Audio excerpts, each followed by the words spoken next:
ঝুলি খুলবে, মজার গল্প বলবে, ঠাকুমা ঝুলি খুলবে। এক শেওড়া গাছে এক শাকচুন্নি বাস করত। আগের পর্বে আপনারা দেখেছেন একটি শাকচুন্নি যার ইচ্ছা বামন ঘরের বউ হওয়ার, সে বামন ঘরের বউকে ভর করে।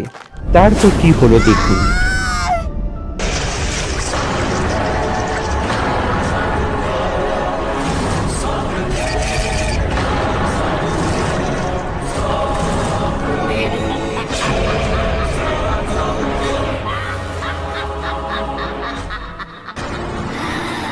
বৌমার বেশ ধরে নিয়েছি, কেউ বোঝেনি। এবার আমি সমস্ত রান্না এক আঙুলে করবো। শাশুড়ি মা ওঠার আগে আমায় সব রান্নাঘরের কাজ শেষ করতে হবে।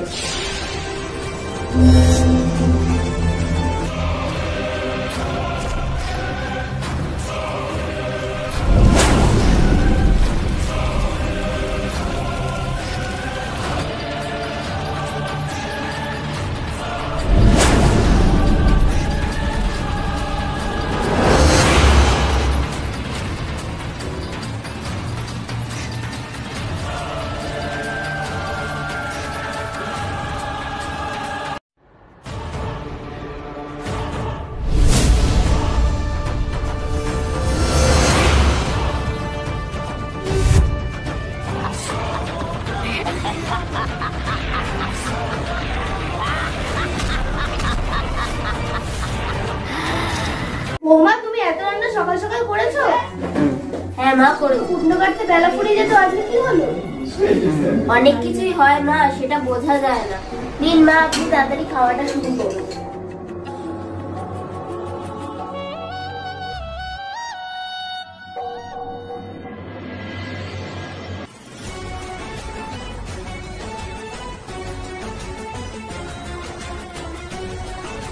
কি ব্যাপার বৌমা, অন্যদিনের থেকে আজকে এত বেশি ভাত নিচ্ছে কেন? ও আচ্ছা, সকাল থেকে অনেক বেশি ঘাটাঘাটি করেছে তো, তাই জন্য হয়তো অনেক বেশিই খিদে পেয়েছে।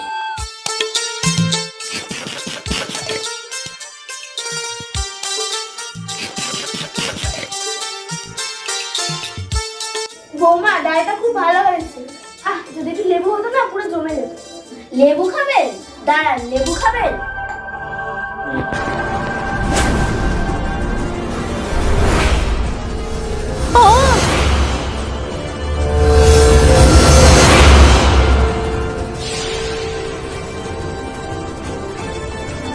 এই নিন মা, ডালে মিশিয়ে খান। না বৌমা, আমার খিদে মিটে গেছে। বৌমা, এটা কি করছে?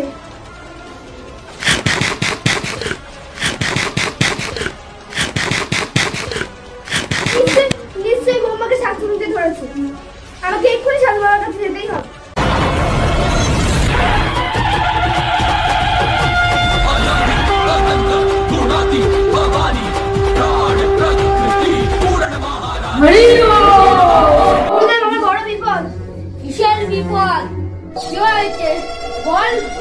কয়েকদিন ধরে আমার বৌমার মধ্যে ঠিক লাগছে। ও কিসব অদ্ভুত কাণ্ড করছে।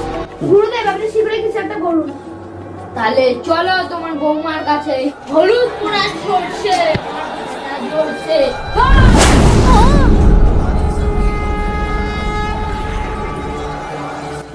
কেন এসেছিস এখানে? কি করতে এসেছিস এখানে?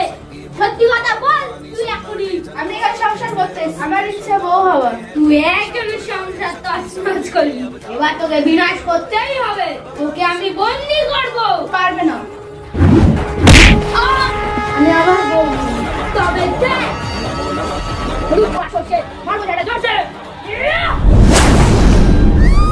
এইভাবে বিনাশ হয় শাকচুন্নি। এই গ্রাম থেকে চলে যা, তুই চলে যা। এখানে তোর কোনো মতলব তো নেই। চলে যা এখান থেকে, আর জীবনেও আসবি না। আমার গল্প ফুরালো, নটি গাছটি মুড়ালো।